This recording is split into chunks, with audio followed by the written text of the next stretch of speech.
I'm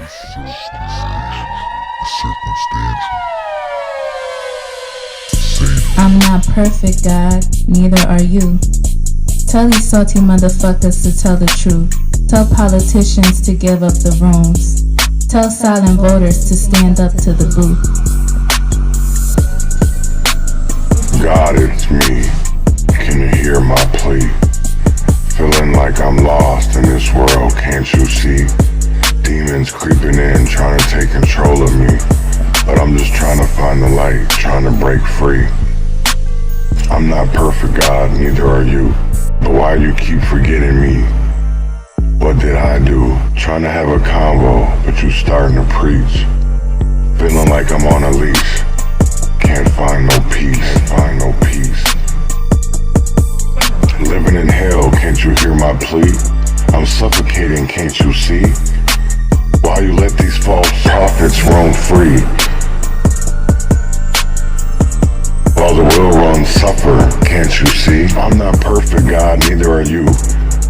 Why you keep targeting me? What did I do? Trying to have a convo, but you starting to preach.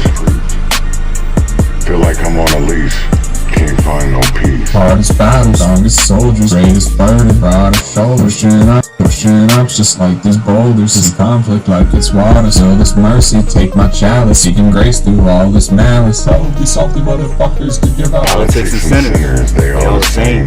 Got me stuck in this endless game, but I won't give up, won't play the role. Gotta do what's best for my soul. I'm not perfect, God, neither are you. Tell these salty motherfuckers to tell the truth. Tell these politicians to give up the room. Tell silent voters to stand up to the booth. Living wild but truthfully free, God keep on watching over me. Take my Good morning, good morning, good morning, good morning, good morning, good morning, good morning, good morning, good morning. It's been a crazy ass 24 hours in Minnesota. I definitely can say that. So this morning I'm bringing to you Blood on the Ballot, corruption, chaos, and the cost of silence. But before all we get into all that, I got independent music and got a hometown favorite, my favorite, one of my favorites, Don Tripp, Friends.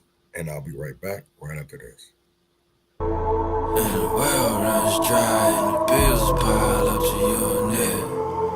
And the hoes disappear and your bros ain't there. It was all fun when you had a check. You see who your real friends are.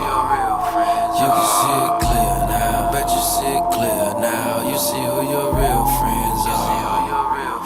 You can see it clear now, bet you see it clear now.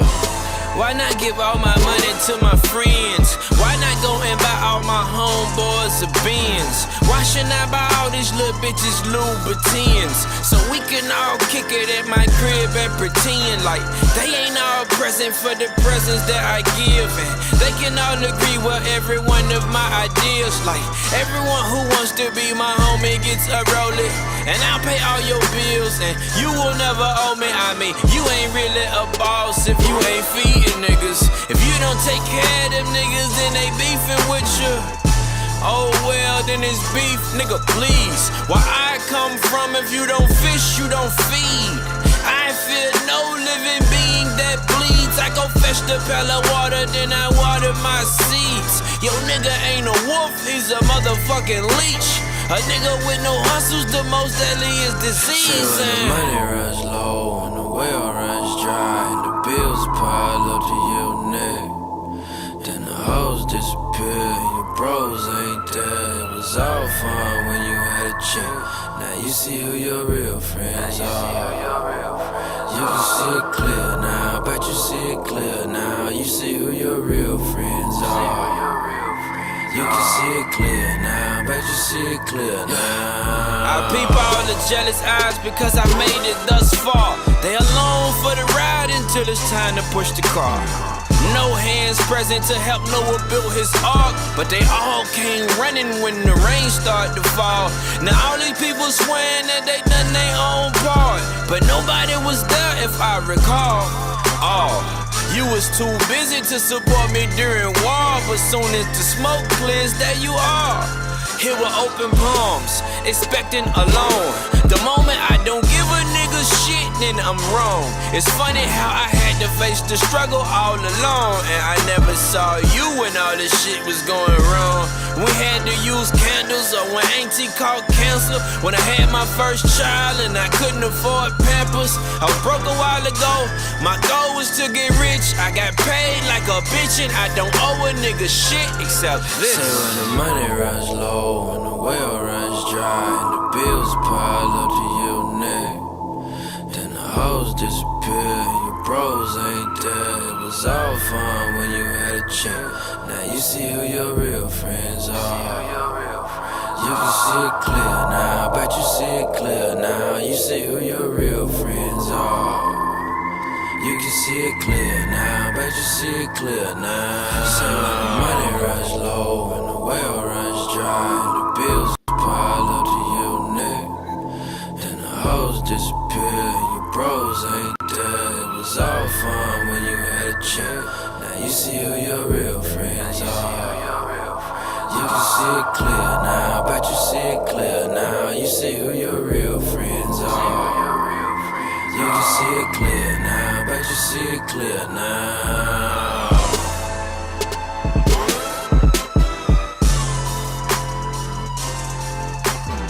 That was Friends, Don Tripp.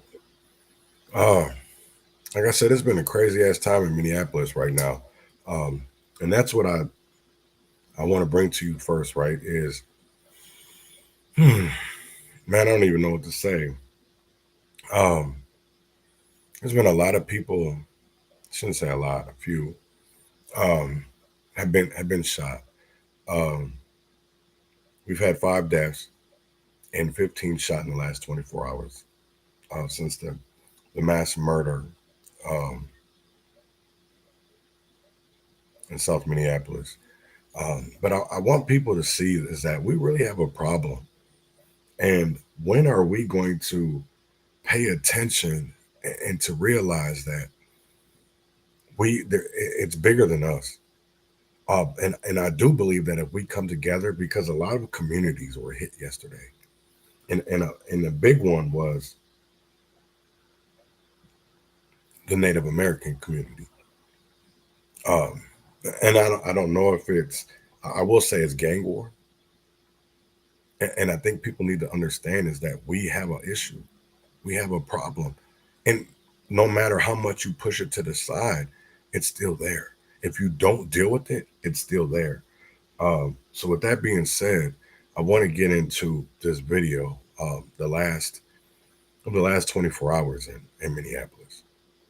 Unacceptable. The words Minneapolis leaders are using tonight after 2 shootings hours apart left 4 people dead.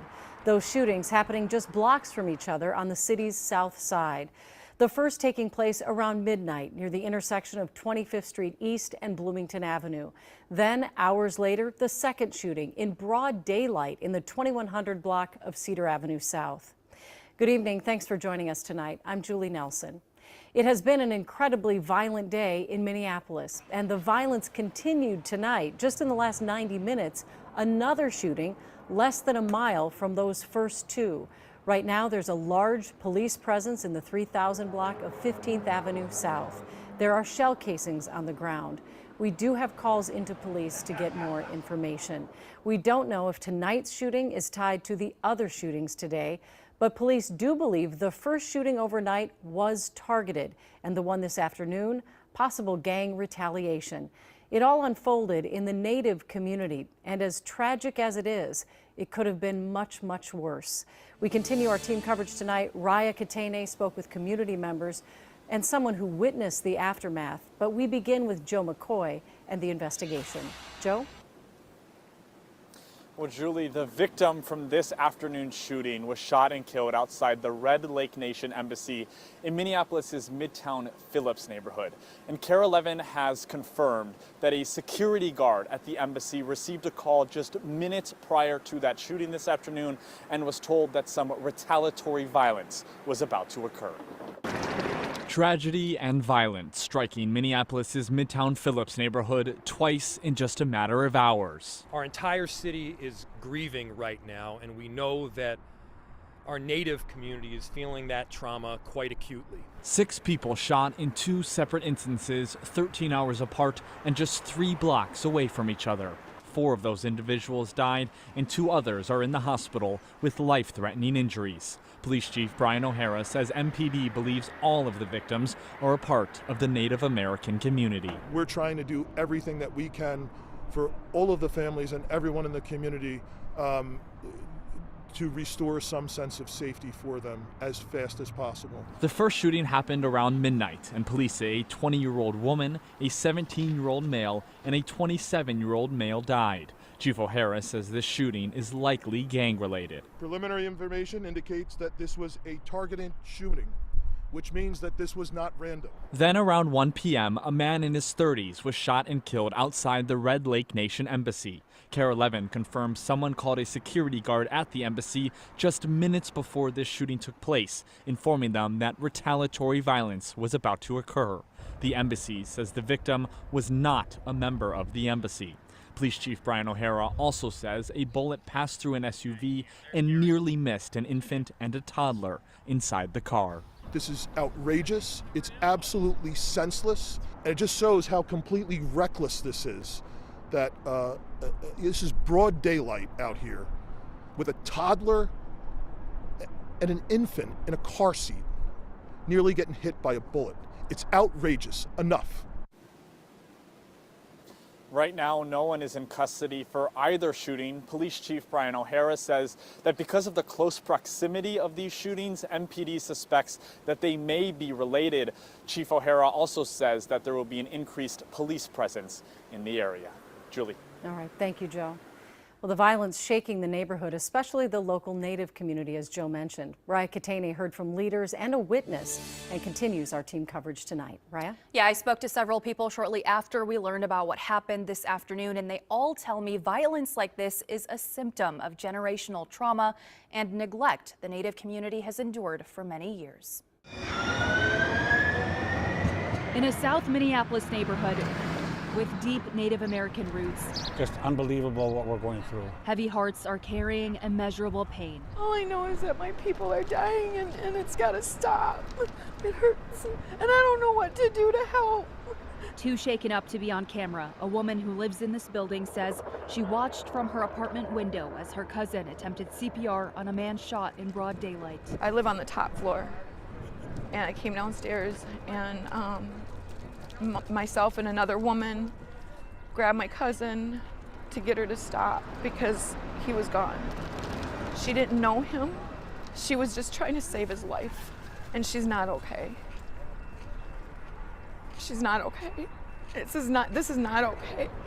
Minneapolis police say the man in his 30s was killed just 12 hours after 3 others were shot and killed and 2 others were injured just blocks away. I honestly believe that we are in the beginnings of a gang war here in Minneapolis, South Side. Mike Forsha is the chairman of the American Indian Movement. These killings, he says, are the result of a community that has been neglected by people in power for generations. We need the resources. We need those dollars spent in our community so we can make that change. But we're just getting the crumbs. If you are not at the table, helping to advise policy, helping to make decisions, hearing it from the bottom up, that you're on the menu. And unfortunately, what we saw today is what it means to be on the menu. Joe is a part of the Many Shields Warrior Society. It's better than not trying at all. A group of Native men dedicated to protecting their neighborhoods by patrolling them and helping in any way they're needed. Play a more active role in whether it be your own kids' lives or just that neighborhood kid who never really has anybody looking out for him. Looking out for one another as the neighborhood in grief copes with so much pain. My heart hurts for our people. Tomorrow is the beginning of American Indian Month, and there was a big parade and a celebration planned to kick off the festivities, but that has been canceled. Instead, there will now be a community prayer at Cedar Field at 10 o'clock tomorrow morning, Julie. Certainly don't blame them for being worried. The one woman didn't want to show her face. That young man wanted to cover his because obviously no one's been arrested, and it seems to be ongoing. I mean, there is a real danger out there right now, and that's what I heard from everybody that I spoke to. Thank you so much, Raya. Well, as we learn more about these shootings, we will bring you the latest. You can. You know, that's the crazy part is like there's so much going on. And I just want to, so this is from midnight yesterday, right? This is the mass shooting that at least 4 EMS rigs dispatched to 25th and Bloomington. Police chief is concealing public. And we also, encryption started today. But I wanted people to see that there's a Minneapolis is in a real. So this is the thing yesterday. Right off the highway here. We got a gazillion cop cars. I'm talking like a million of them. Last night there was a stabbing in South Minneapolis, a shooting, excuse me. The body right there. 3 people died. That's the crazy part. But this is completely unrelated. So there's a body right there. The man is dead.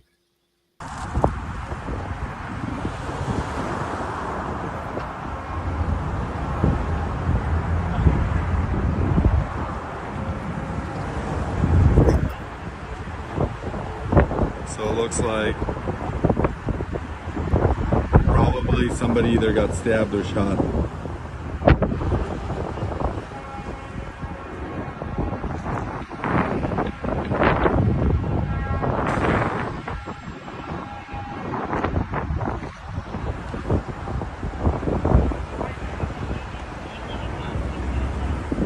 Minneapolis is too much right now.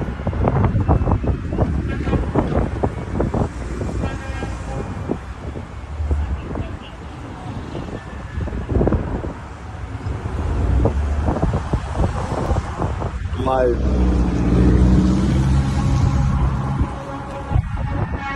People are pulling over on the highway and taking pictures and taking videos. And I'm not saying nothing is wrong with that, right? I'm just saying that like we need to be way more and involved in our community. And it's like I get what Mike is saying, Portia is saying that the money needs to go to our community. I definitely agree. I mean, it's bad. So here's another video. Guys, this is the normal scene in Minneapolis. Either somebody got stabbed, but we got cops coming from every direction. I mean, it's bad.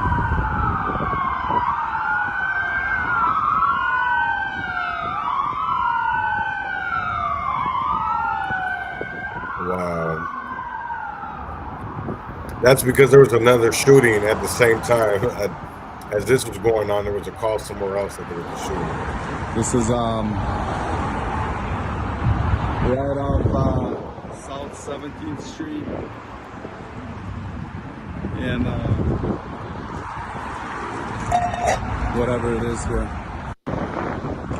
Guys, this is the normal scene in Minneapolis. Yeah, I know. I mean, normal isn't a very good I guess, words to use. But so that was 21st and Cedar. Then you had, there was I don't know who that was.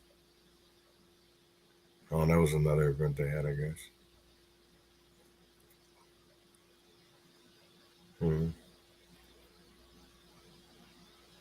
That was so this was the one, the same time that was going on. So possible Angel Party, 33rd and Harriet. There was a shooting. You had a strong arm robbery. That's just a statement. Here goes another shooting. This is on Girard. This is over north. The report of a double shooting. And I think there's audio because you can hear it in the background. Let's see if I got oh yeah, here it goes.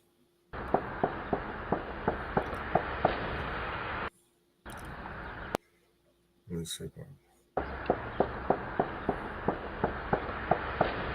pop, pop, pop, pop, pop, pop. So when people say they're living in a war zone, that's literally what they feel like. They're living in a war zone because, I mean, that's what you see in movies, war movies. That's what you hear about. Um, you know what war is, that people are dying, and he goes, an overdose. Damn, downtown report of an overdose. Person is cold to the touch and not breathing. Damn, there goes somebody driving. That was crazy. I don't know. How do you do this? To be honest, of like, how do you? That's wild. That's like, to be honest, I don't even know what to say. I know that's a Subaru and a Chevy, but it's like, how did the? Yeah, I don't know. It's like, well, driver's license for all, first of all, uh, but that's wild. Um, well, damn, hooked a gun. Somebody hooked a gun. A magnet fisherman hooked a gun at the riverboat launch. Damn, a gun was found yesterday. It was thrown in the water, probably to a murder. So that was blocking the roadways yesterday at the scene. Man, there was a lot of shit. There was a metro call um, for help there near the site of the where that happened, the mass shooting happened. That's what I'm saying. Like, there's so much going on, and they really don't want to talk about, right? Because here goes the other shooting. 15 shot, and he died.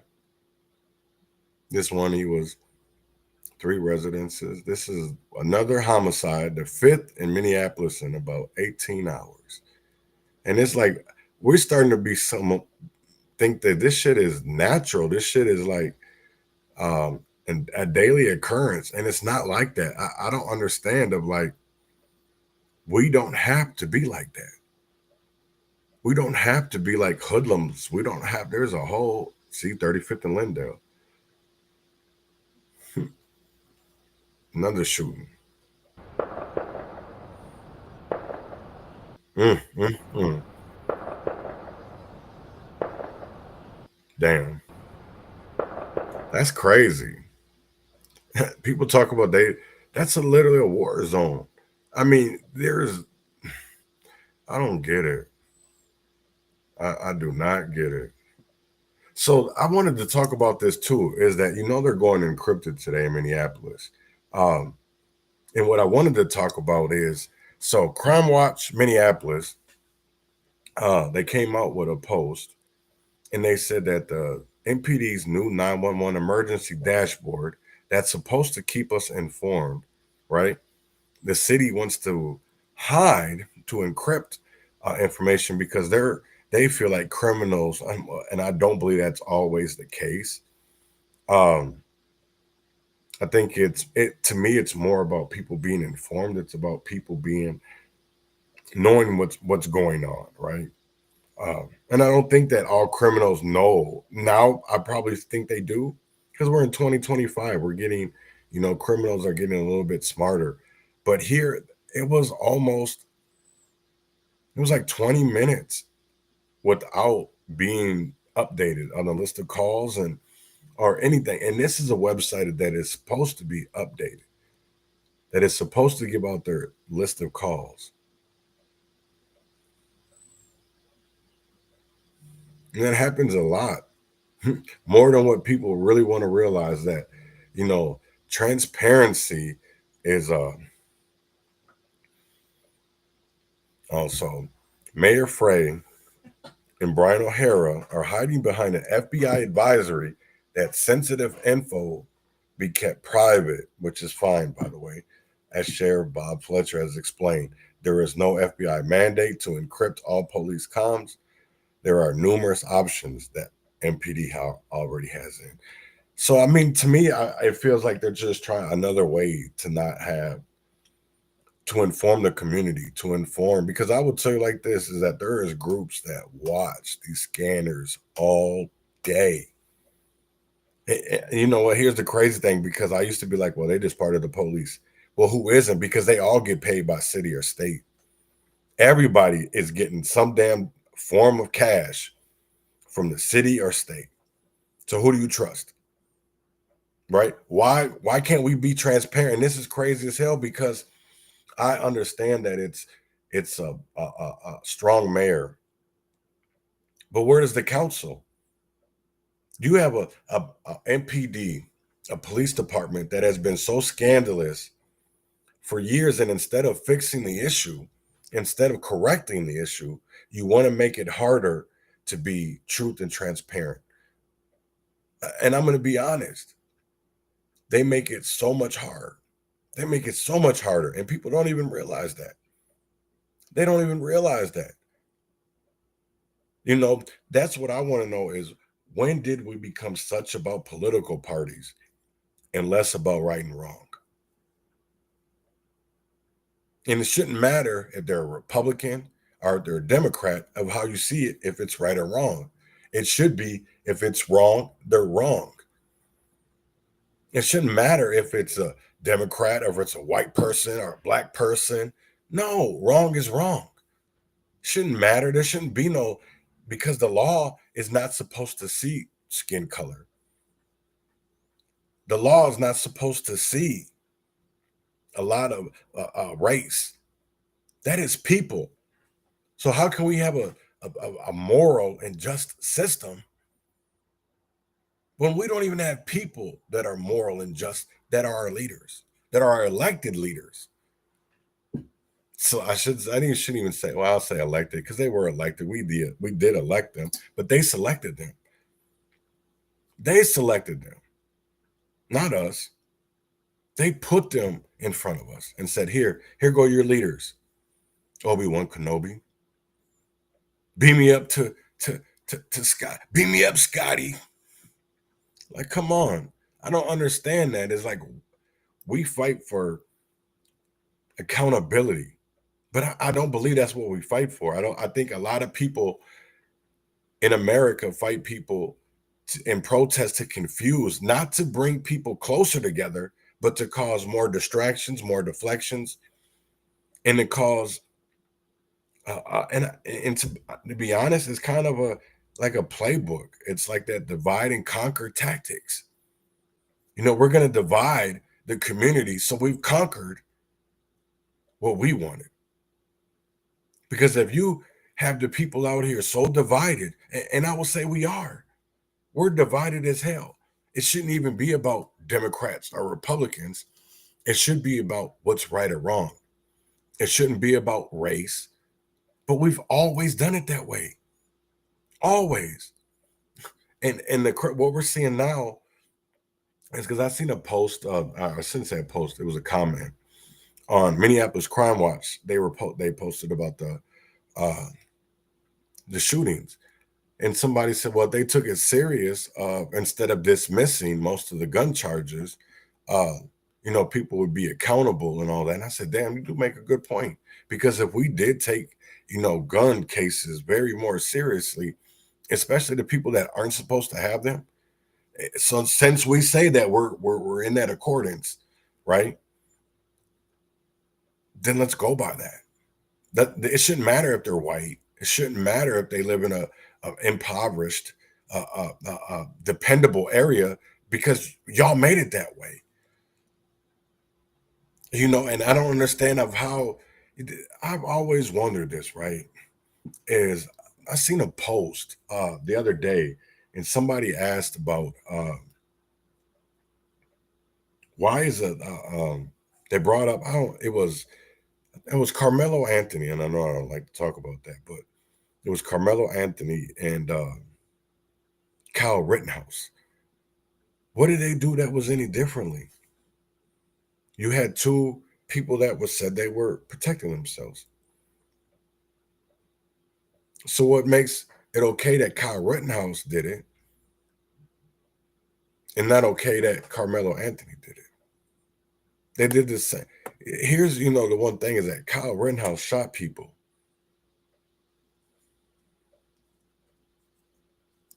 At a protest, protecting things that was not his property. So you can't compare Carmelo, whose space was invaded, his personal space. Kyle Rittenhouse supposedly was protecting other people's property. So it's nowhere near, in my eyes, in my opinion, is it the same? Right.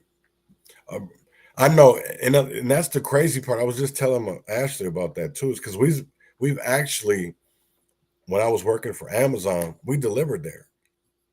We delivered to the Red Lake Embassy because they have housing in there. That was right across from the old Taco Bell, right over there on Franklin. And it's like, why aren't people, and I get it, because it made me look at them people. I don't know if you remember them, Laverne, but they had the berets, the red berets. He still does the shit out in New York. He was out here. He was with Sharif and Ron and can't remember the guy's name, but they were, they they did the trains that they were, walking the neighborhoods, the red berets. I don't know exactly what to call them, but I can't think of their name right now. But we need to get back to that. We need to get back to that. It's not all about that. Because I will tell you like now that everybody out asking for money, that's not going to help your community. Until you solve the problems,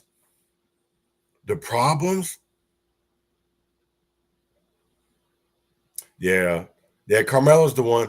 So he was a track athlete too. And Carmelo is the one that stabbed down in Texas, in Frisco, Texas. And I don't like to really talk about that is because there is Hell's Angels. No, there was another one. Remember, they had the red hats. They turned the red. Damn it, because they're still around. They're still out in New York. The guy is still out in New York. I can't think of his fucking name right now. Because they used to be with AIM. I do remember that. They used to be with AIM, and then the Brown Berets. And I can't think of their name right now. God damn it, it's on the tip of my tongue. But they used to be down here walking the neighborhoods. Because I used to always see them on Lake Street. Damn, I can't think of their names right now either. God damn it. I probably should Google it or maybe. Can't think of the guy's name. Damn it, Robert, why don't you help me? No, I'm just kidding.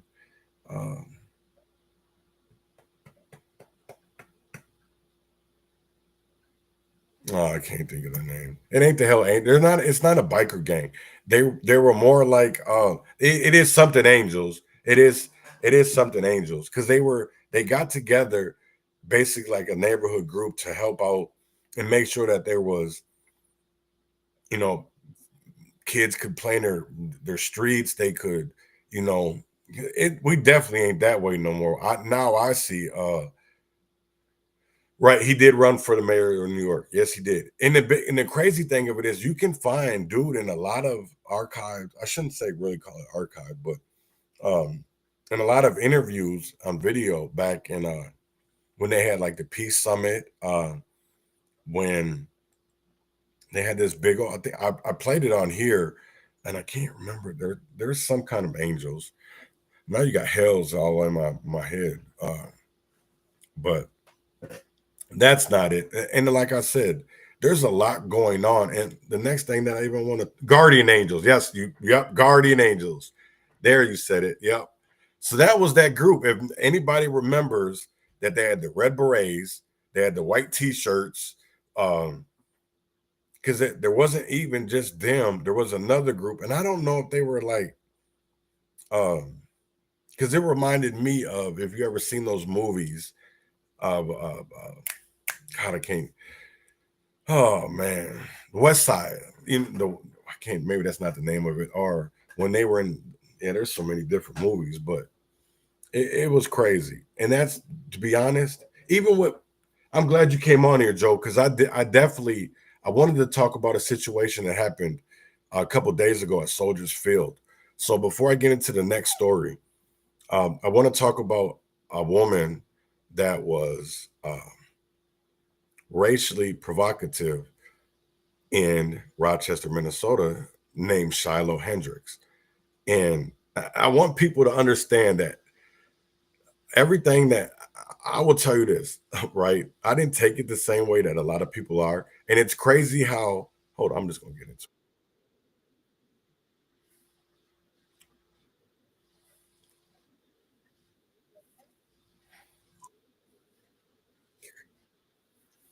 Oh, whoops. In this video multiple times. Did you call him a child? Did you call the child the word? Yeah, spoiler alert, while I censor it, she uses that word in this video multiple times. Rochester, Minnesota is where this happened.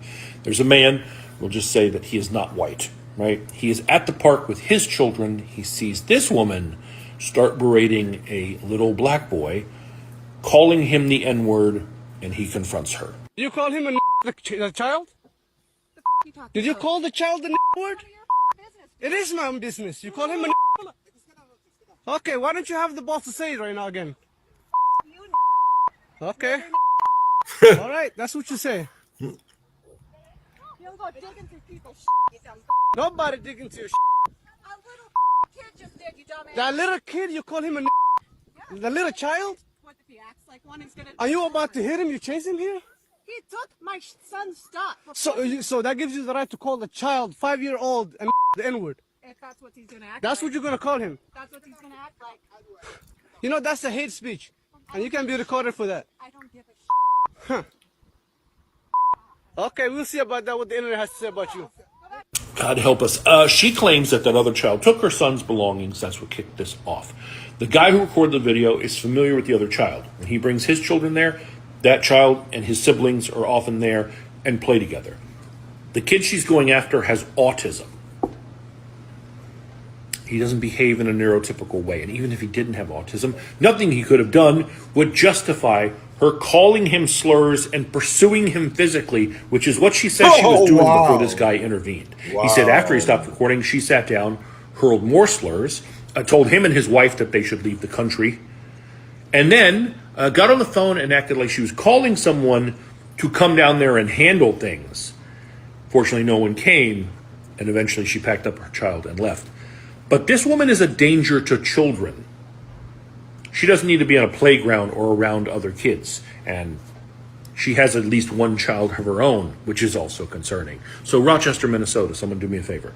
Take a close look at her tattoos. You can see her face clearly. Someone please tell me. So, I've seen a lot of posts and a lot of comments about this and different things yesterday. And I want to talk about it. I wasn't going to, but I am. First of all, when I hear the word that she used, I'm not saying that what she did is correct. What I'm saying is that this was somebody that was not that racial slur.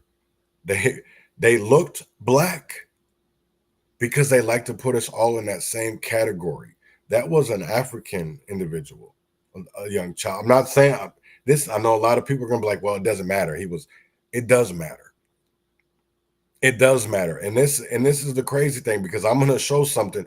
We had more people get excited or roared up or gaslit up about a Somalian boy being called nigger.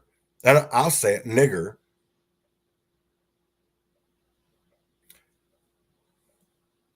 Than a man who's actually black American and has a white wife and gets it thrown on his wife's house, or gets put on a bridge in Minnesota, Rochester, Minnesota, by a high school. We have to come on, man. And I understand it. It's a 5-year-old. How many stories do we see this every day? Every day. You know what's crazy is I honestly would not be putting Alma's story on here out of Red Wing, Minnesota.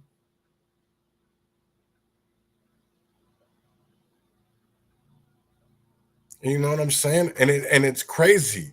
And what bothers me is that, yeah, there's so much bothers me, man, when it comes to our public education, when it comes to our school systems, because there's stuff today going on at the Senate and the House. And to be honest, I don't think the part of Minnesota that it's going to affect is even watching, because they're gaslit about it's May Day. And then there's Trump protests today. Why aren't you protesting that your kids aren't getting a quality education? Why aren't you protesting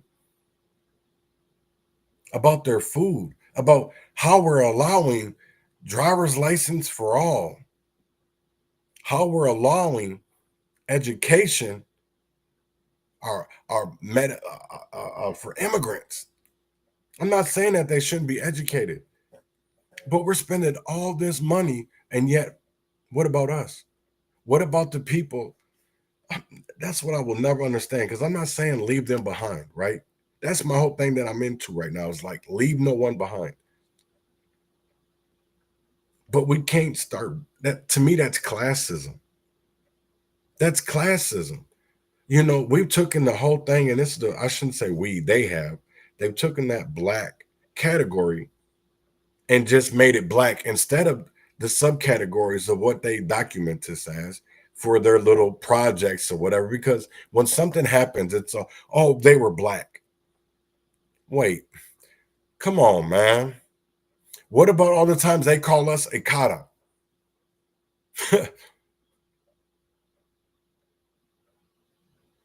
Because to be honest, that little boy over there was like, nigger, what the fuck is that? I can guarantee he didn't know what a nigger meant. I can guarantee he didn't. That's not something he heard in his household. And if he did, it was his parents or his older siblings calling us that. Calling Black Americans nigger. See, that's what they don't want to talk about. That's what the NAACP in Rochester, Minnesota won't talk about. Let's talk about how the Africans of Rochester like to call Black Americans, people that are black, akata.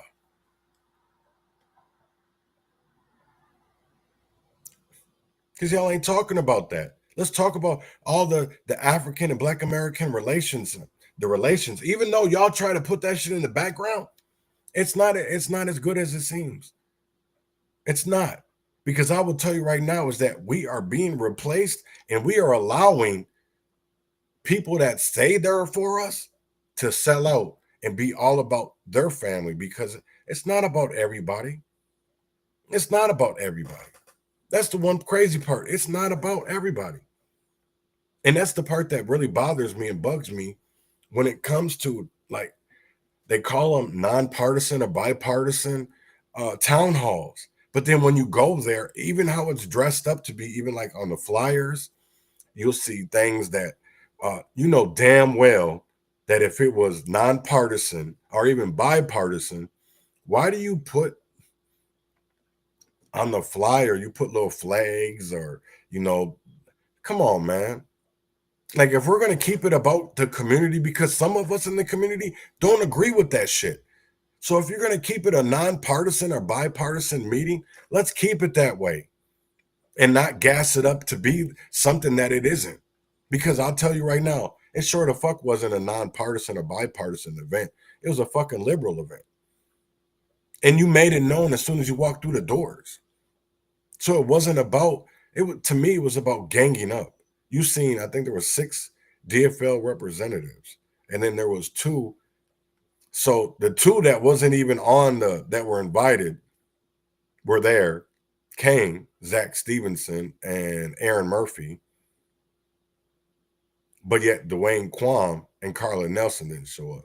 So did they replace Carla and Dwayne before? You know what I'm saying? Like, this should be crazy as hell to me.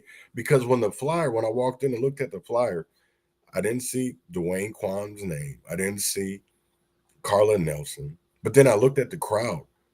I looked at who was around me, and I was like, damn, no wonder why. You made it. No, and this, yeah. It wasn't no nonpartisan event, man. And it's like, leave the hate behind. Okay, then leave it. Leave the lies. Leave the lies. Y'all talk about leave the hate, leave the lies. Leave the lies behind. That's what I was saying. Is leave the lies. Leave the lies behind. Because shit, I don't even understand it no more. I don't understand it. So here we're going to talk about renting versus owning, the new urban reality, and the cost gap growing between renters and homeowners, which something that they don't want to talk about. You know what I'm saying? They think it's all fine and dandy. But this is the truth, that there is really a gap that is forming that is going to make it harder for us to be homeowners and harder for even to be renters in society. So with that being said, here is a news story from CBS News. The rent versus buy question is one that millions of Americans grapple with. Right now, nearly 30% of Minnesotans live in a rental unit, but the cost gap between the two is growing, making renting increasingly more affordable than owning. Derek James has more on what's happening and how it impacts people at all price points. Even as it turns warmer, for sale signs are hard to come by in the Twin Cities, especially at an affordable price point. Over the last few years, rising mortgage rates have contributed to the decline in housing affordability, while home prices have skyrocketed, largely due to a lack of supply. Rents have fared much better. What's interesting here in the Twin Cities is that the rental rate increase over the past couple of years has only been about 1% per year. Mike Kading is CEO of Norhart, a company that designs, builds, and rents apartments. He says compared to inflation, rents have actually come down, keeping potential home buyers out of the market. I think a lot of smart people are taking the time to rent now, position themselves well so that in a year or two they can be better positioned to buy. The average monthly rent in the Twin Cities metro is now $1,669 versus an average monthly mortgage payment of $2,638, a difference of $969 or 58.1%, according to Bankrate. That gap is up 4.3% compared to last year. It's simply financial. It's very hard to build at a lower price point because the cost of construction is pretty high. For us to combat this, we need to produce more units. Alfred Port, Director of Housing for the City of Minneapolis, says the current conditions also create challenges for the city. Since 2018, Minneapolis has invested nearly $365 million to expand housing options and address homelessness through a variety of projects. More than half of low-income renter households in Minneapolis live in unsubsidized housing. The city has worked to preserve more than 2,800 naturally occurring affordable units, allowing developers to acquire those properties. In exchange, those developers make those units affordable to households at 50% or 60% of the area median income for up to 30 years. No matter your price point or location in the metro, Kading doesn't expect the wide gap between renting and owning to last. I don't see that continuing over the next year or two, so take advantage of it while it's here. In Minneapolis, Derek James, WCCO News. Last year, the city of Minneapolis awarded 882 units of affordable housing for rental purposes. It also helped 2,500 people transition from homelessness to permanent housing.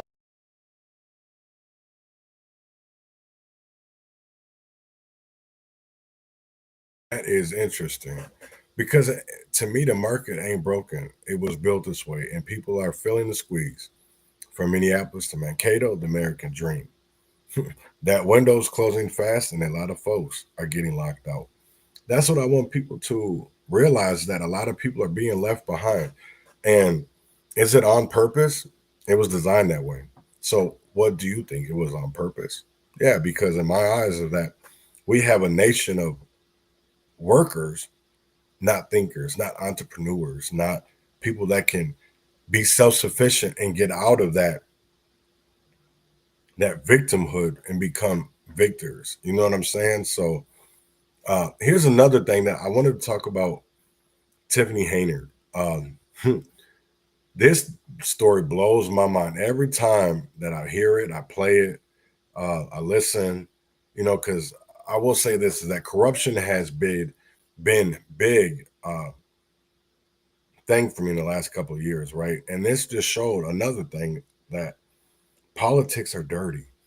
And it's not always about truth and transparency.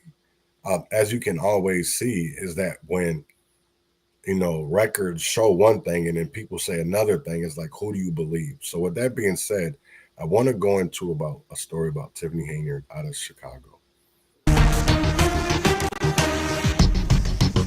Self-proclaimed super mayor Tiffany Haynard leaves office in the next few weeks after being badly beaten at the ballot box. Questionable spending, clashes with trustees, and an ongoing FBI investigation led to her undoing. Investigative reporter Ben Bradley broke many of the stories that exposed the issues, and tonight he returns to the south suburbs for a new accounting of Haynard's reign.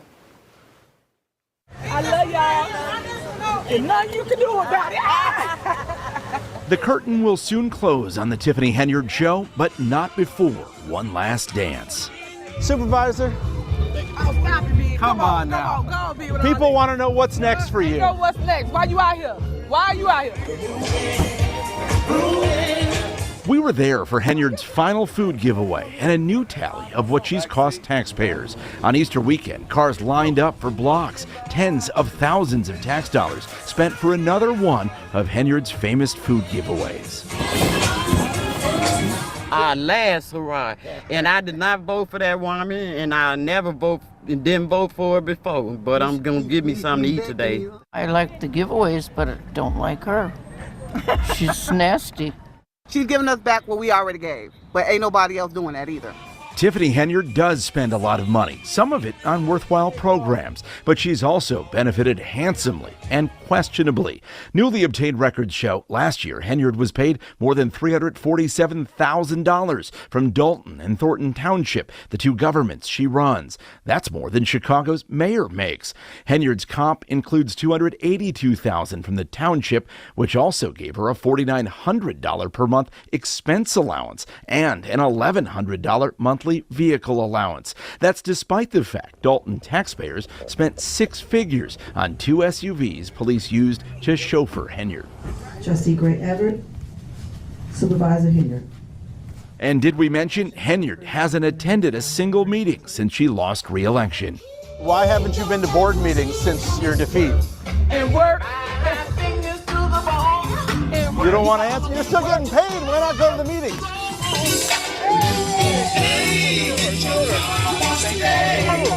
It just proves that what she was doing was very selfish. It wasn't about the people.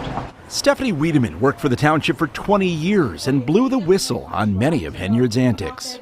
If she had just said, "Oh, I made a mistake," everybody would have moved on. We pointed out the mistakes and she put on the show. You know, everybody paid attention because every 2 weeks it was like a sitcom. Y'all are black, and y'all sitting up here beating and attacking on a black woman that's in power. Y'all should be ashamed of yourselves. You the ones that's costing the village money. Okay. I don't have that call. All right. Okay. What was she supposed to do? You wanted her to expound? Don't drag out the meeting. I made a motion. WGN Investigates has documented first-class trips for Henyard and her entourage that cost taxpayers well over $100,000. There was a stay at a Four Seasons and steak dinners. Damn. In late 2023, this was how she explained it. I do not handle anything as relates to with credit cards. As you heard me speak today in my board meeting about, I do not handle that. Some of those charges are for you, though. No, sir. You didn't go to Las Vegas?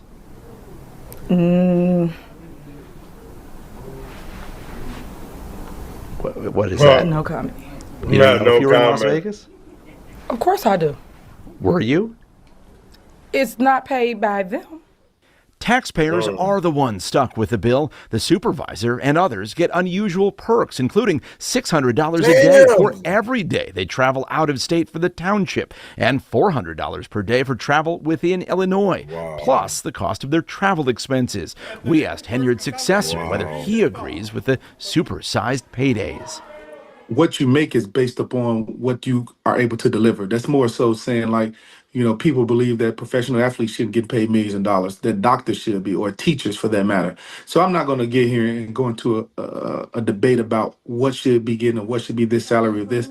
With what we've been through and how easily we saw it is to abuse the system, I think it's important that the residents pay attention and continue to pay attention and continue to hold people accountable. Despite it all, the spending, a questionable cancer charity, an ongoing FBI investigation, and even a brawl at a board meeting. Henyard still has her supporters. I think she's doing what men have been doing for years as far as her security and all those things. She needs that. She give back to the community, so, I mean, what more can people ask for? And Tiffany Henyard vows the show will go on. You told us on Election Day we haven't heard the last few. What's next for you? It's a lot next for me. Stay tuned. The FBI is still tuned in. Sources say agents have visited several of Henyard's allies at home in recent weeks, looking for information and cooperation. As for the six-figure township supervisor's salary, it was 6 times higher than the leaders of Illinois' other largest townships, but it will be reduced to just over $50,000 per year when the new supervisor takes over in mid-May. Some of the other allowance perks, they'll remain in place. Ben Bradley, WGN Investigates. Damn. That's insane. And I would tell you like this, is that being in politics, boy, does it pay?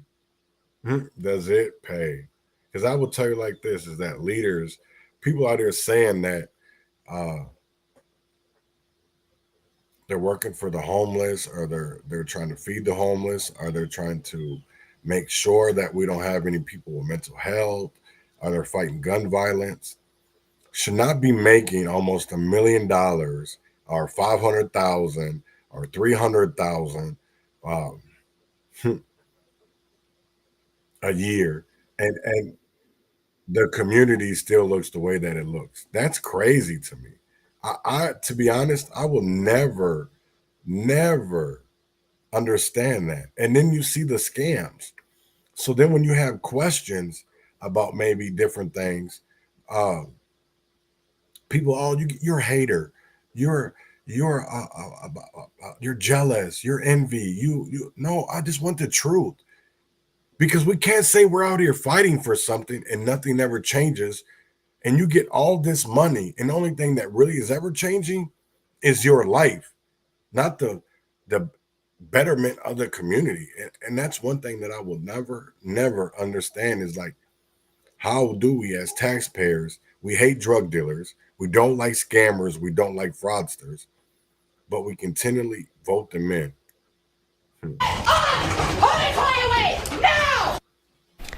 You'll remember that video showing a Plymouth daycare teacher screaming at toddlers and even slamming one of them into a chair. Her name is Katie Voigt, and she now faces a criminal charge. Within the last several hours, we've also learned that more than a dozen families have hired the same law firm to look into what happened. Fox 9's Mike Manzoni live outside the daycare in Plymouth tonight. And Mike, the videos help prosecutors make the criminal case. Yeah, Randy and Kelsey, they even mentioned them in these court documents. A staffer secretly recorded the videos to expose what happened here, and here are just a couple of clips. I don't care. Sit down. No, you are not listening. You're taking a break. Don't look at her like she's gonna help you. I did not tell you to get up. Come on, let's keep cleaning. This is what you're doing until our toys are picked up. Prosecutors say Katie Voigt forcefully pushed a 3-year-old boy into a table, screamed in his face, and even hit him with a rag. It happened here at Little Explorers Child Care Center in Plymouth back in February. Investigators say they interviewed employees who reported hearing the teacher screaming at children on multiple occasions, even before that day that you see in the video. The daycare fired Voigt after the videos made the rounds on social media. 16 families have now hired the same law firm to investigate what exactly happened. Now, that firm has not filed any lawsuits yet and would not specify the scope of its investigation. Voigt, meanwhile, faces a malicious punishment of a child charge. If convicted, she faces up to a year in jail, and also that carries the possibility of a $3,000 fine. We could not get in touch with her for comment. We did reach out to the daycare for comment, but have not heard back. We're live in... What's crazy to me is that continually is a story that we see in Minneapolis, that we see in Minnesota. You know, I would tell you like this, is that a 3-year-old boy overdosed. I shouldn't say overdosed, but took meth, right? Ate it. And the daycare is owned by a city council member in St. Paul. No charges were brought. You know, people die from overdoses every damn day. And we still don't get the killers out of our communities. We still will not classify fentanyl as a weapon of mass destruction, even though that we know that it destructs lives. We know that it takes away lives. but we still will not do anything about it. I will never understand that. You know, so how can we say that we're out here to protect people, but that's not what we're doing? We're talking about it, and we're gaslighting people that to believe that's what we're doing, but that's not what we're doing.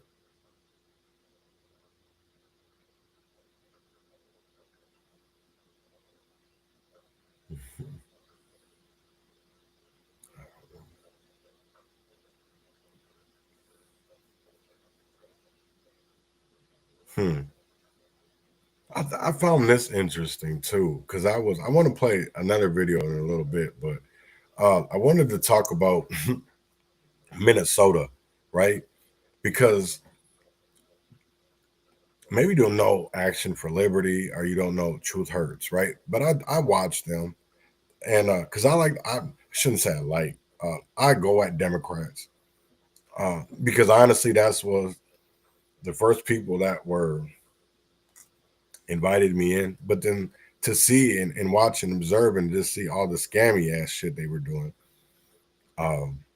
it blew my mind. So it really, there's some people that are, Republican, but honestly, they're probably more of a Democrat.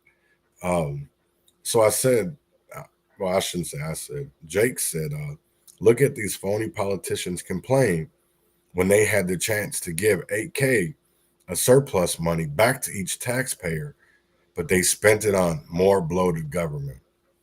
People making less than 100K. I don't even make near 100K a year. How many people? Here's the one thing of it is, right?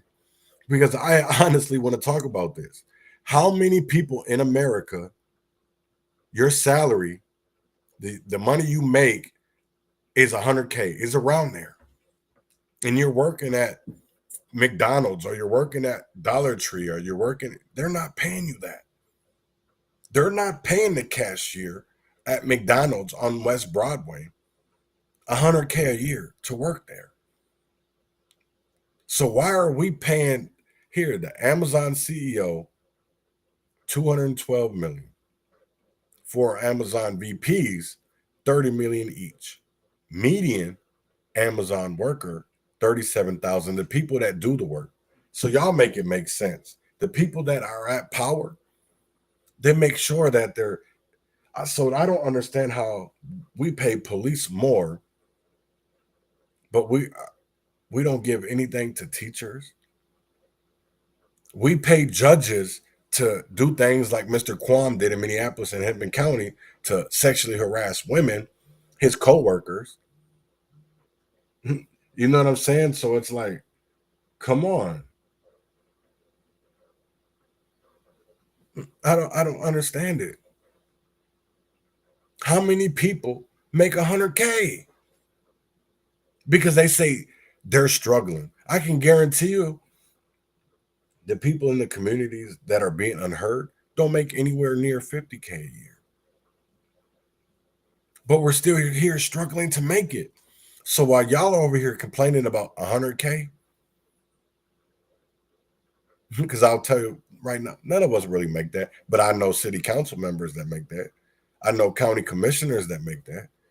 I shouldn't even say part-time legislators, but they make over 50. The governor makes over 100. The mayor makes over 100. Nonprofit CEOs make over 100. Even though that's the one thing that I'll never understand, right? Is that the nonprofits, the CEOs, so like Eliza Darius, he makes $200,000. Chantel Allen makes about $150,000. The people that say they're fighting for our community, what do they make a year? I honestly, they're not the struggling ass people y'all think they are. They're not. That's the one crazy part. When you look at the numbers, right? When you look at the 990 forms, and there was a story that just came out this morning. I think it was Kara 11. Let me see if I can find it. Because to be honest, I'm not shocked. She, a lady, she was in a program. Oh yeah, here it is. So I'm gonna see if I can pull up a video. I hope it's not just an article. Maybe it is. I'm gonna see if I can get it to read. Because it says it's a Care 11 investigate. So I'm pretty sure there is going to be they'll have a different story about it. But this is Care 11 investigates, and I want to see if I can get it to read it. Nope, won't even read it. Damn, I'm not. No, I'm just kidding. Maybe I will.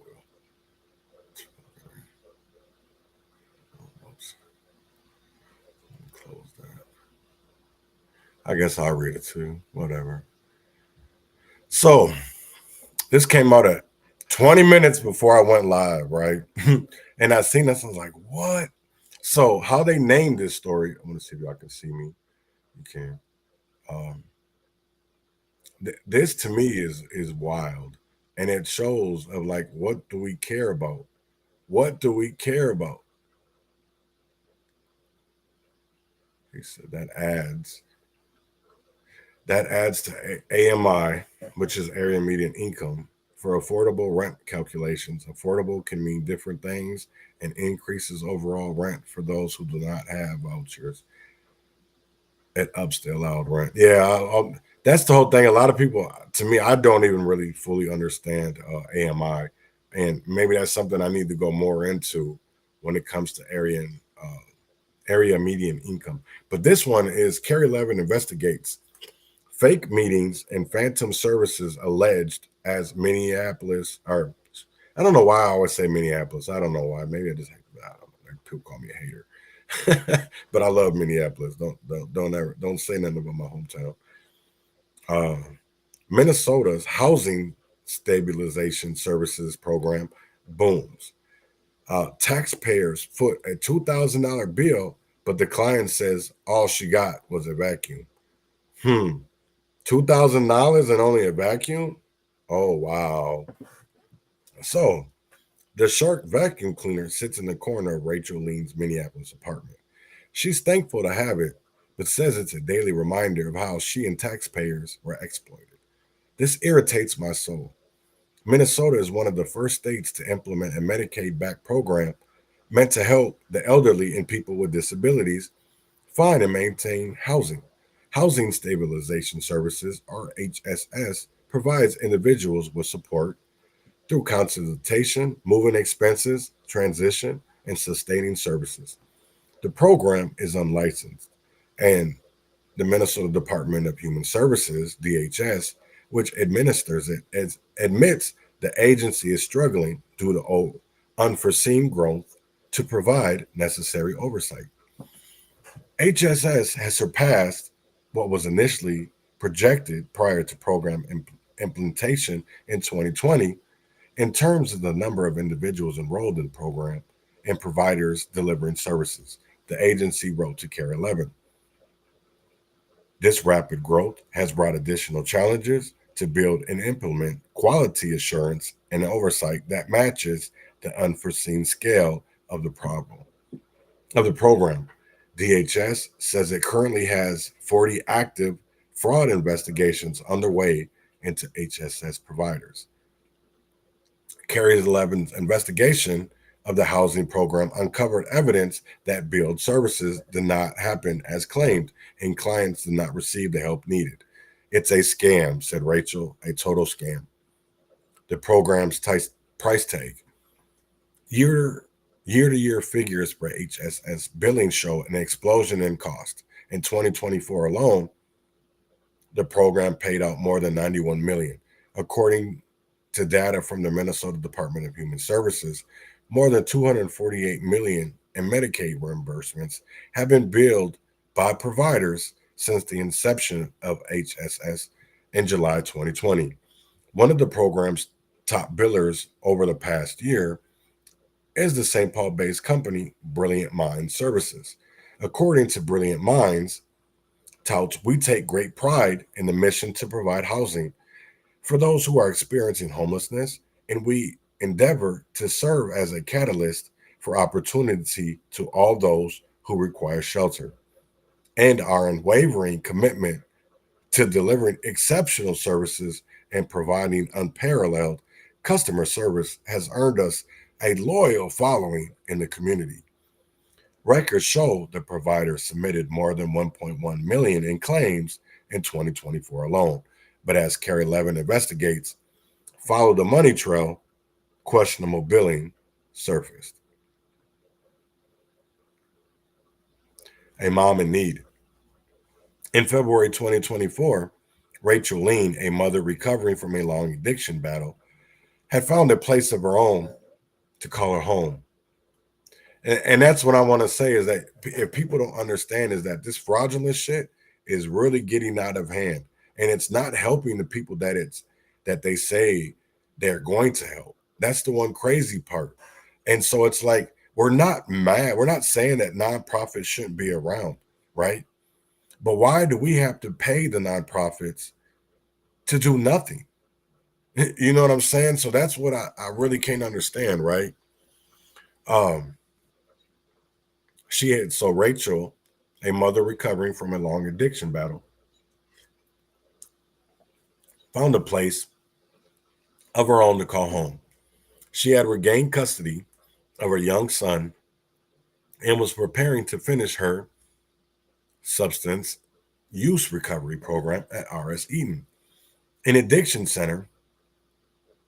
treatment center where she had been living in supportive housing. She found her own apartment and signed a lease for the new home she was preparing to move into a few weeks later.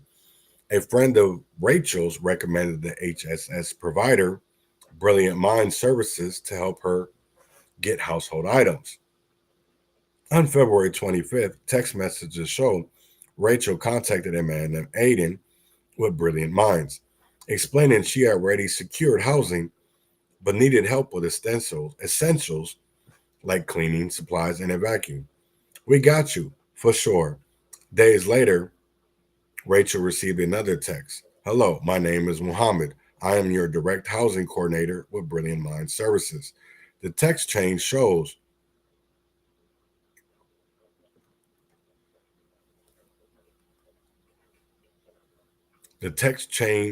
Rachel and Muhammad discussed setting up an in-person meeting, but Rachel says it never happened. I never met with them. I never did any kind of housing plan, she said. Records show Brilliant Minds billed Medicaid as if that in-person meeting and housing plan took place, then continued to bill, claiming they were helping her find the housing she already had. Wow. Wow. Yeah.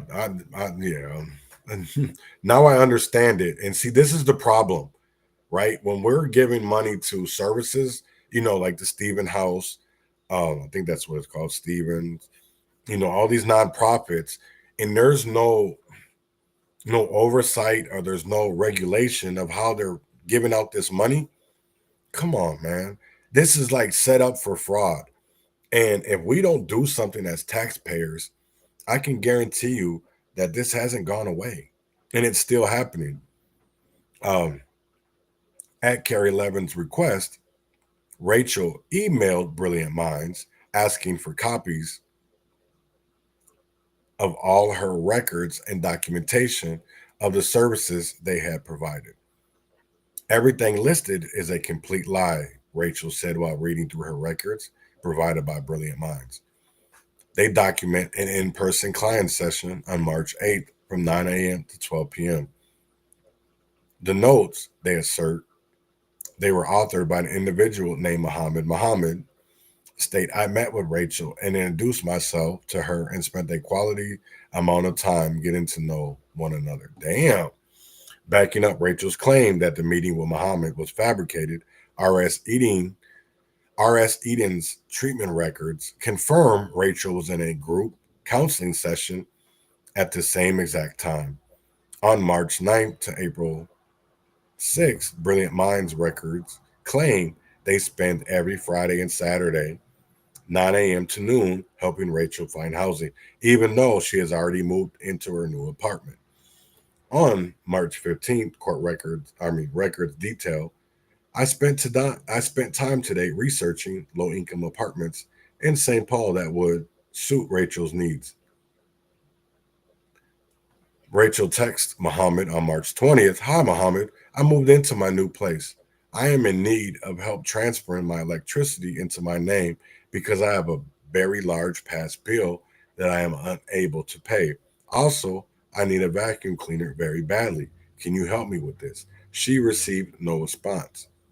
However, client sessions for March 22nd and 23rd documented Muhammad Ahmed researched affordable housing and delivered household items to Rachel. But Rachel has proof that it did not happen. On March 27th, fed up with the lack of help, text messages show Rachel reached out to her original Brilliant Minds contact, Aiden, saying she had been not helped with anything and never met with the worker assigned to me. She texted that she was starting to think this whole housing stabilization service is just a scam. The text chain shows Aiden apologized and later sent Muhammad over to her house with a Shark vacuum.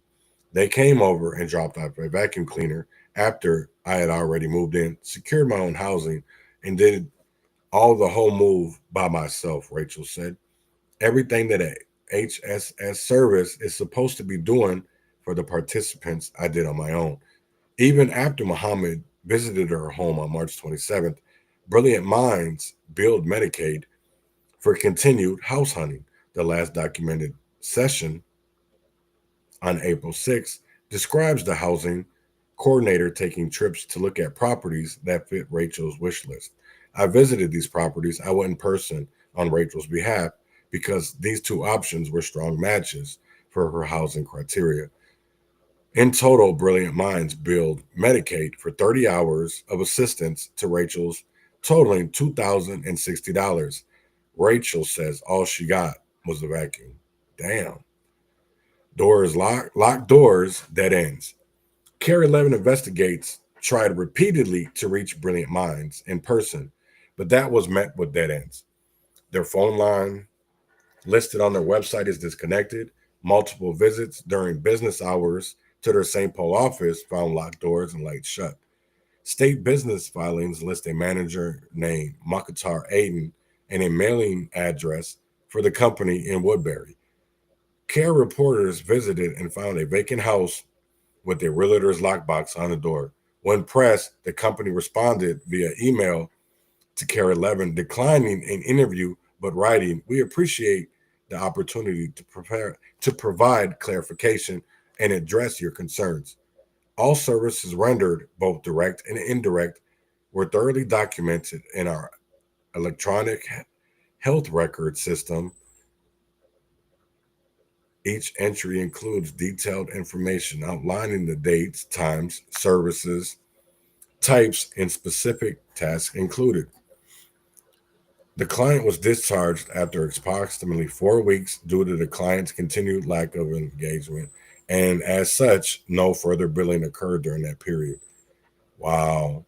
Please be advised that in compliance with HIPAA regulations, we are unable to share client-specific documentation directly with external parties. However, we are more willing to submit all relevant documentation to the Minnesota Department of Human Services for official review and verification as needed. Follow-up questions by Care 11 has gone unanswered. "They just showed up one day," said Rachel, "and gave me a vacuum cleaner, and that was it." Damn, that's insane how people are supposed to be helping the community, and that's all they get. That's crazy to me, is that people only get the bottom. And that's wild to me. Is like, why won't people wake up? Why won't people wake up? Because it affects you. And if it doesn't affect you, it will. You know what I'm saying? It's like, it frustrates me. I will say that it's very frustrating, and it's very, trashy. I will say that. It's very, very trashy. So there's a couple more things that I want to play before I get out of here.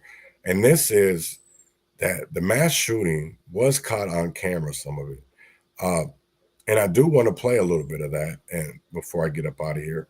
So I want to show you the moments after Minneapolis mass shooting was caught on camera.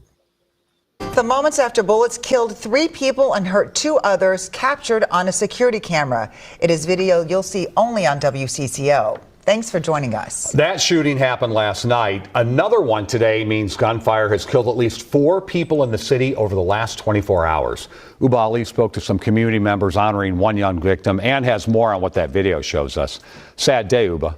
Very sad. That surveillance video shows the area near East 25th Street and Bloomington Avenue around 11:45 last night and captures the moments before first responders get to the scene. You see the vehicle cross the street and hop the curb before it comes into frame in this second angle. We can see a man walking back and forth, and the last time he can be seen in the video was just minutes before first responders pulled a victim out of the car and began CPR. As police search tonight for the person or people responsible, we're also learning more about that 17-year-old victim, a boy who's being remembered as a gentle giant and a beloved student at Augsburg Fairview Academy.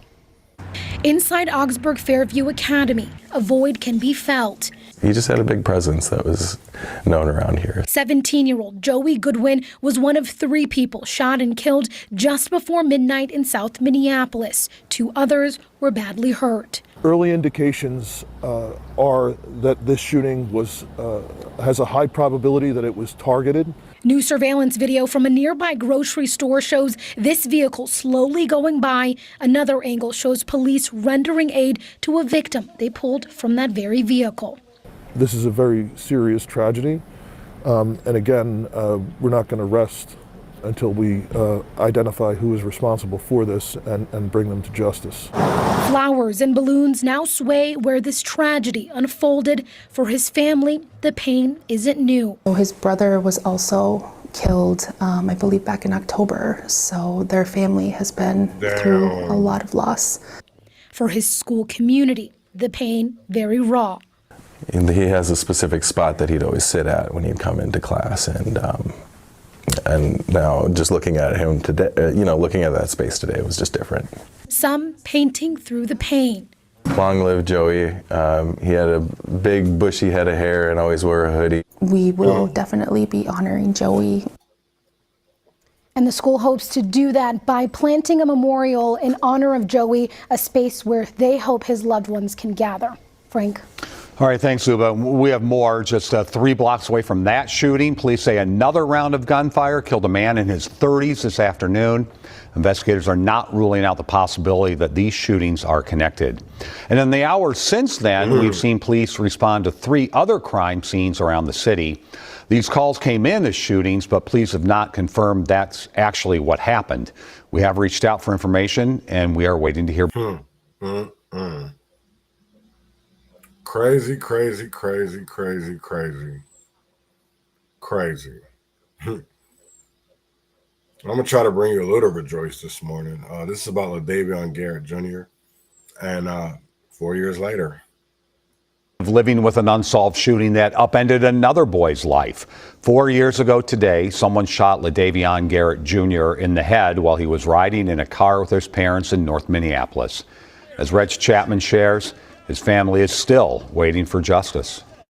Cherie Jennings returned to the place where she found solace while she prayed for her grandson, LaDavion Garrett Jr., to recover. Do you know how much we walked this yard?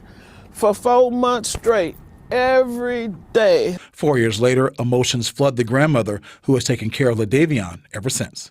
Junior was on the other side in the ICU, and Trinity was next to him, and we walked this field and held prayer over there. Garrett is one of 3 children shot in the head over a span of several weeks in April and May of 2021. Trinity, Addison Smith, and Anaya Allen both died. Addison Smith's killer is behind bars.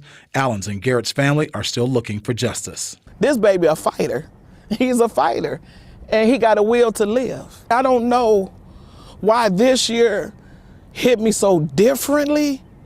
I don't know if it's because we still haven't got justice, or it's because I haven't heard his voice in 4 years. She can't believe no one has come forward to confess or provide information that would lead investigators to the shooter, but she's grateful that after countless health struggles and surgeries, LaDavion continues to amaze doctors. They said he wasn't going to be doing none of this. Y'all have seen him keep lifting his arm up, he's stretching out his leg. All of this they said wasn't going to happen. And this was in 4 years. So y'all just wait the next 4 years to see what he be doing. She hopes as he continues to heal, someone will speak up so her family can have justice. With photojournalist Chris Cruz, Reg Chapman, WCCO News. There's a $180,000 hold on. $1,000 reward in LaDavion's and Anaya's cases. You should call Crime Stoppers if you know anything. The number is 1-800-2. Man, that's crazy. Crazy. But before I get up out of here, I want to talk about the Tyree Nichols death. And the state rested their case in the trial of the 3 officers. So I wanted to talk about that a little bit. And here is the news story about that. Defense attorneys put on their case in the beat. Tyree Nichols hoping to show that 3 former Memphis police officers did not commit second-degree murder. Attorneys for Tadarius Bean, Justin Smith, and Demetrius Haley got that case this afternoon after prosecutors called just 5 witnesses over 3 days. WRG's April Thompson is live at the Criminal Justice Center. And April, you know, it seems a lot of people were surprised only 5 witnesses were called. That's true, Greg, especially the defense attorneys. They said some of their witnesses hadn't even shown up here at court because they expected the prosecution to go much longer, maybe until the end of the week. And those defense attorneys also tried to get this case acquitted, saying that the prosecution had not presented enough evidence that the jury can decide this case, to decide whether these officers committed second-degree murder. But the judge quickly nixed that, saying that with the video, these jurors can make that decision and that they could go on with this case. So the trial continues. Right now, the defense started with its witnesses. Martin Zumock, who represents Justin Smith, called a couple of witnesses, including TBI agent Charles Baker. Now, he is the lead TBI investigator for the Tyree Nichols case. He says they gathered video of the beating from SkyCop and body cameras, and recently pole cameras that they had not even been aware of. That video showed a pole cam on a street where there were vehicles parked. It was obviously dark. You can see cars going down the street, and at one point in that video you can see an individual walk around a vehicle, go behind it, and then go back behind another vehicle and out of the frame. Does it sound correct? Yeah. And when we spoke of it, you said that you had not gotten a chance to review that video, 2 years after this incident. Is that right? Correct. From reading the original report, it appeared to me that the original person that had reviewed it or MPD looked at it, there was nothing of importance on it until I became aware of it. And who is, to the best of your knowledge, who is that person captured in that 6705 video? So I can't specifically say who the person is, but I can say I believe that person resembles, based on what I believe it resembled Mr. Nichols based on what I know he was wearing on the night of the incident. And what he described in that incident has been talked about before. Defense attorneys talking about you can see cameras catch Tyree Nichols on the video dodging in and out of cars, trying to avoid police on the night of the beating. So that had been heard before. Now, the defense also questioned the TBI agent about what was found in Tyree Nichols' car, including stolen credit cards. They even had one witness come up and testify who was the owner of one of those credit cards. And they also say they found traces of marijuana and also mushrooms that can cause hallucinations. On the stand right now is another former Scorpion member who was there the night of the Tyree Nichols beating. That is former officer Preston Hemphill. He was the one who tried to tase Tyree Nichols. You're going to hear what he has to say coming up on News Channel 3 at 6. Reporting live for your news leader in downtown Memphis, April Thompson, WREG News Channel 3. That's crazy. That's crazy as hell. That's crazy. Because it's not just Tyre Nichols. There's trial of Chris Shrug going on as well. So Diddy starts on Monday, just a couple days away. It's going to get real wild here in America. You have some very big trials going on. You have something that comes on Monday, is going on Monday with the ethics committee. You also have caucuses in Minneapolis when it comes to the DFL party. You have a lawsuit that could potentially, and somebody's already dropped out, the DFL Conrad. So Minneapolis is getting hectic. People need to pay attention to the politics because it does affect you. It does affect you. Even though people want to say that, well, it doesn't affect it. It hasn't yet. It will. It's just about, it hasn't affected you now, but when will it? Because I can guarantee it that people, I think about this all the time, right? Well, I shouldn't say all the time, but quite often. When I moved to Rochester in 1994, there wasn't nowhere near the population there is now. I never imagined that, when I came down there and they were leaving car doors unlocked, people were leaving their house doors unlocked. And it's not that way anymore. Checkbooks, we had checkbooks, you could write checks, pop checks, whatever. It's not that way anymore. Crime has got more advanced. It's not the same old, little shit that we did. I shouldn't call it really little, but it's really more blossomed. You have scams, it's so much more to get money now than how it was back then, of how you could go into, run around Mayo and get the doctors and nurses. You can't do that anymore. Basically, they have security. Their security has guns. Not all of them, but some of them do. I mean, you can't even walk through Mayo without going through a metal detector. It's not the same anymore.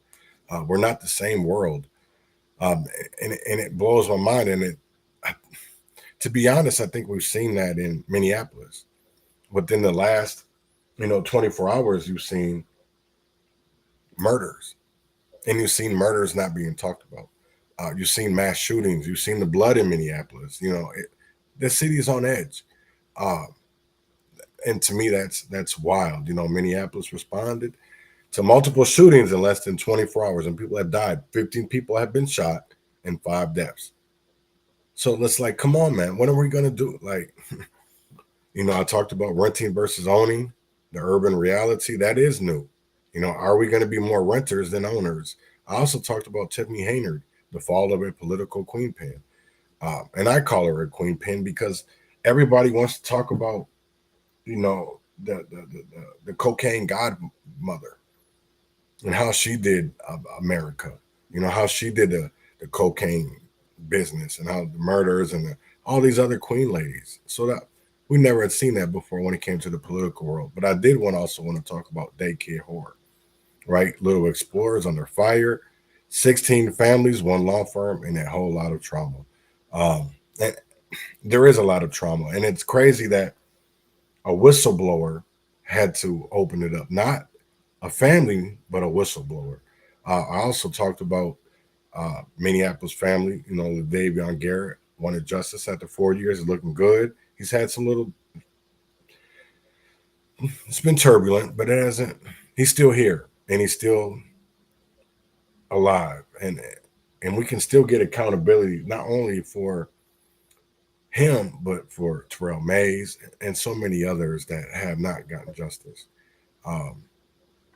We also just talked about how the state just rested their case in the Tyre Nichols beating death. So you're going to see his attorneys and their witnesses and everything try to break apart, just like you see it in the Chris Shrug trial. But I got D1 versus BG enemies. That's what I got for y'all to get up out of here today. And you already know how it is. Win or fail, freedom or jail, heaven or hell. Wish me well, and I'll be back same time, same place tomorrow. Be here or be square. Deliver me from my enemy. Deliver me, every one of them.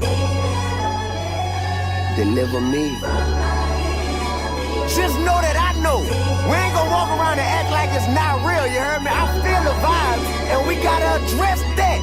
I got more enemies than ever now that I've been popping. They want me out of here, but you know failure ain't an option. See, it's three kinds of enemies, and I got all three. I'ma break it down and paint the picture so that you can see. The first kind, man, they be hating on me from a distance. I know it irritate they demons when they see me winning. They don't even know me, but they waiting on the day I fail. But tell them devils God got me, so they won't prevail. The second kind of enemy, I call them frenemies. They a little more dangerous, cause of friends what they pretend to be. I love them cause we from the same hood, same soil. They know my heart, but that still ain't enough to make them loyal. The third kind of enemy, I know him way dearer. I see him all the time, soon as I look in the mirror. I be at war with myself and it's on a daily basis. But I fight these battles as they come, cause ain't no trading places. Yeah. My enemies.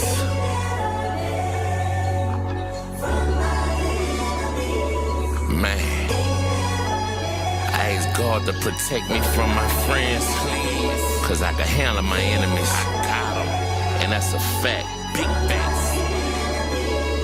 Look, I've been having enemies since a young dude. Mad I was in that bubble line coming through. 15 putting on for the whole city. Haters was plotting, but I was riding around with a whole 50. It be crazy, everybody wanna help you spin it, but don't wanna bring nothing to the table just to help you